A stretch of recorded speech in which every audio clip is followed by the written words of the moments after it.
Hey, friends. Welcome to the Tao of Lloyd. This is my podcast. I'm Lloyd Dobler, broadcasting from the burnt-out cassette deck of your inner teenager today. This episode is Kurt Cobain and Lao Tzu versus Palantir. Yeah, stick with me. We'll tie it all together, I promise. Last episode, I shared with you an email that I got from Diane Court. And I've been trying not to think about that all fucking week, which means, of course, that I have been thinking about nothing but that all week. Every email I don't send her feels like I'm losing. If you didn't listen last episode, I'll catch you up. No, Diane Court and I are not still together. We haven't been since 1992. But yeah, maybe I'm not over it, okay? Are you completely over your high school crush? Your high school sweet? If you are, congratulations, you're the outlier to mountains of scientific research suggesting that our teenage loves never really leave us. They leave such an imprint on who we are. So if, like me, you still do love your high school partner, and I do still love my high school partner, then listen up. Does your teenage love share your current politics? If you met that person today, tonight, tomorrow, would you see eye to eye? Because if you listened last week, you know, Diane Court now works for Palantir. Yeah.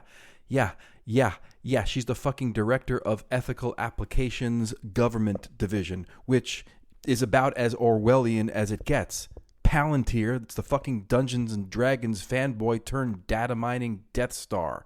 It's like Tolkien's Spy Stone, except this one doesn't just watch Mordor, it watches you. ICE, predictive policing, Pentagon back channels, it's Big Brother on cocaine and Viagra. And behind the curtain, Peter Thiel. Thiel? How do we say that freaking Nazi's name? The dude who read Ayn Rand once and thought, yeah, democracy's too messy. Let's just upgrade to techno-feudalism. I'll be king, you be data. So, this morning, I went digging through a box of old cassettes, partly to distract myself from trying to rewrite an email to Diane, partly to see if I still had that bootleg Fugazi show from 91, and instead, I found Nirvana's In Utero. I haven't listened to that in a long time. Kurt Cobain was dipping into a toe into some Eastern spiritual teaching. I mean, the name Nirvana alone is a nod to Buddhism. And a lyric from that song, Radio Friendly Unit Shifter, is really dancing in my head as it applies to the Trump era of fascism that we're dealing with. And maybe you know it. Hate your enemies, save your friends, find a place, speak the truth. Okay, here I am with my little podcast, the Tao of Lloyd, like an amateur Taoist, trying to meditate my way into enlightened non-attachment, like a good little dropout, and Kurt Cobain is basically screaming at me from his grave, saying, name your enemies, draw the line, protect your people, speak it out loud. I don't know what's more dangerous, letting hate sharpen your worldview or letting it hollow you out. Because if Palantir is the enemy, and trust me, they are, then what does that make Diane? And if she's still my friend, or was, what does saving her even look like? Talking her out of the machine, or just making sure the machine doesn't chew her up before it turns her against me completely? Because Palantir isn't just software, man. It's the fantasy that if you hoard enough data, you can predict the future. And once you predict it, you own it. Once you own it, you control it, you weaponize it, you monetize it, you strap it to a drone and call it innovation. It's empire saying, I see you, before you even see yourself. Part of me wants to believe if I got to write the next chapter of what's going to happen, part of me wants to believe that Diane is somehow a double agent, dismantling the machine from inside. The part of me that remembers that she once broke up with me using a pie chart and a spreadsheet knows she's probably convinced herself she's on the side of the angels. And that's how fascism and empire grabs you. It doesn't always buy you out. Sometimes it just gives you a better desk, a better salary, and the illusion that you're doing the right thing. Before you judge, think of your own life. Think of your job. What are your golden handcuffs? So I've spent most of this week stuck in this Kurt Cobain koan. Hate your enemies, save your friends, find a place, speak the truth. Hate your enemies, save your friends, find a place, speak the truth. And I don't know if I can do all of those things when my enemies and my friends in the form of Diane Court might be the same person. So let's make that the basis of our meditation this week. So go ahead and take a long, slow, deep breath in and let it go. Again, long, slow, deep breath in and let it go. And allow your eyes to close.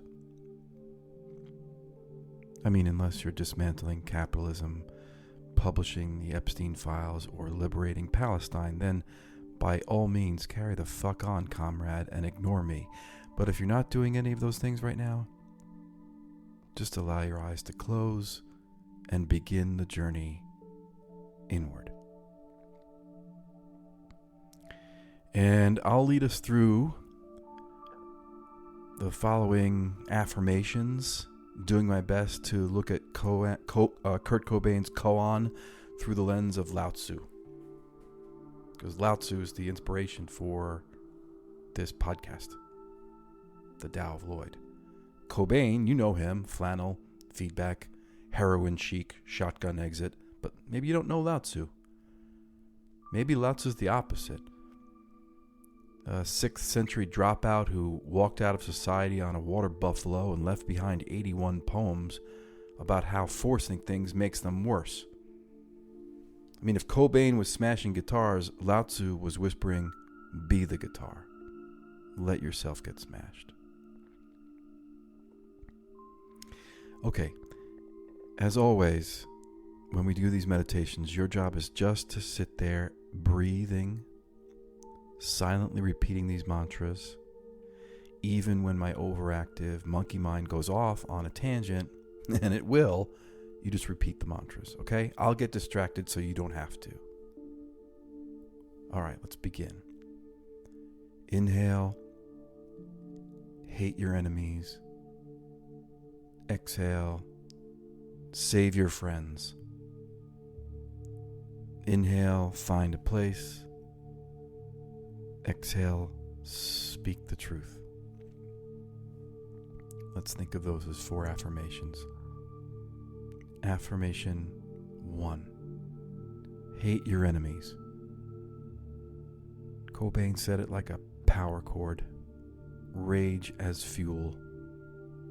But Lao Tzu whispers back, the best fighter is not angry. Cool. So now I guess I'm stuck in the middle of Kurt starting a mosh pit and Lao Tzu telling me to be water. What does that make me? Like an angry puddle?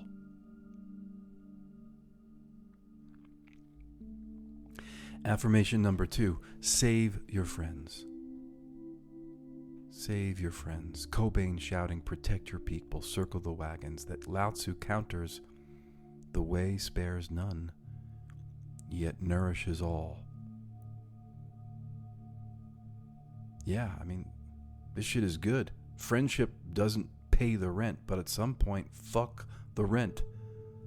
Collective care can cancel the landlord, because when the circle holds, survival isn't a solo project, it's a co-op, it's solidarity, it's the only currency empire can't inflate, and maybe it comes with free pizza. Because this revolution is going to run better on snacks. Breathe in. Breathe out. Affirmation 3. Find your place. Cobain, wanting to plant his flag, carve it out in a corner with his noise, his guitar, his growl, and in my other ear, Lao Tzu whispering, "The way is everywhere and nowhere, like water filling a cup."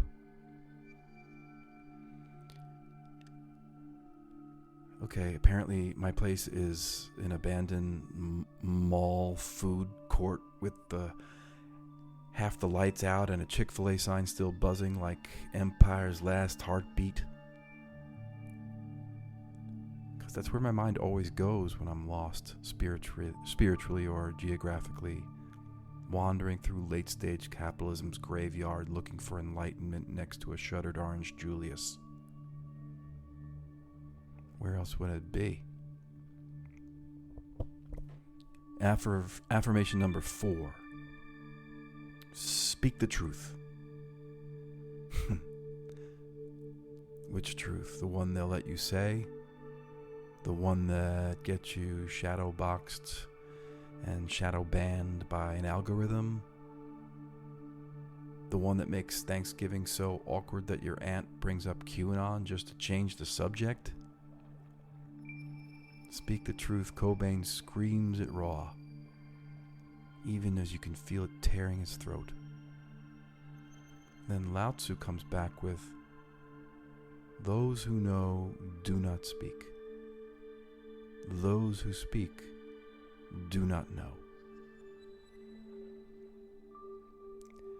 says the guy speaking into a microphone about to upload it to the internet for all the world to hear. The truth is, don't speak. Why the fuck am I running this podcast? Am I trying to reinvent the sound of one hand clapping and monetize it? Yeah. Maybe. You're still breathing. I was letting my mind wander so yours didn't have to. Breathe in. And let it go. Enemies, friends, place, truth. Repeat until you can tell the difference, or until the difference stops mattering. Because your actions need to be rooted in something more durable than a mood.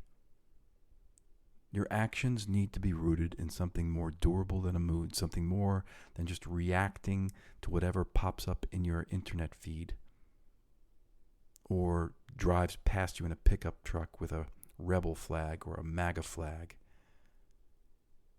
We need you focused because we are circling down the toilet hole of American fascism right now, and like little fucking moths and daddy long legs and spiders, we need to figure out a way to climb up out of that toilet bowl and take this country back. I wish I had a neat bow out for this episode. I don't. We're living inside a tug of war between compassion and a very, very useful, very, very sharp, hell, fuck no, you fascist fuckers kind of world, aren't we? So here's the practice for this week, the one I'm going to steal from Cobain and smuggle it through the lens of the Tao. Find your ground, name the harm, protect your people, and tell the truth out loud, in plain sight, without the algorithm rewriting your vowels. If someone you loved or love now works for the machine or is applying for a job at ICE to get that signing bonus, to get that college tuition forgiveness, you can still love them and pull them away from that fucking brink. Set your boundary. Keep your humanity. Until next time, from the edge of the empire and the center of the self, this is the Tao of Lloyd.